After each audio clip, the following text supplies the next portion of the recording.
तुम्ही पाहत आहात MCN न्यूज मराठी। बुलढाणा जिल्हा अल्पसंख्याक कक्षाच्या वतीने आयोजित राष्ट्रीय अल्पसंख्याक हक्क दिवस जिल्हाधिकारी कार्यालयात गुरुवार दिनांक 18 डिसेंबर रोजी उत्साहात साजरा करण्यात आला।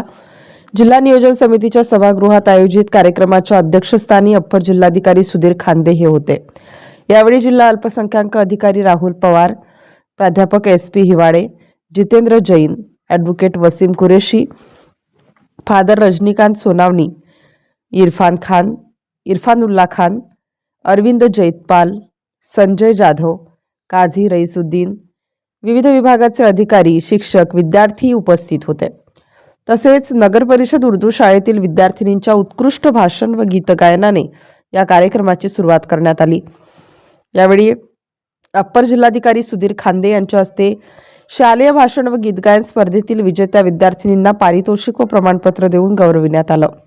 यावेळी अध्यक्षीय भाषणात बोलताना त्यांनी राष्ट्रीय अल्पसंख्याक हक्क दिवस देशभरात साजरा केला जात असल्याचे नमूद करून हा दिवस आनंदाचा असून अशा उपक्रमातून एकतेचा संदेश दिला जात असल्याचे सांगितले। अल्पसंख्याक समाजाच्या समस्या व अडचणी सोडविण्यासाठी जिल्हा प्रशासन कटिबद्ध असल्याचेही त्यांनी स्पष्ट केले। MCN न्यूज मराठीकरिता शेख अजीज मोहम्मद, बुलढाणा।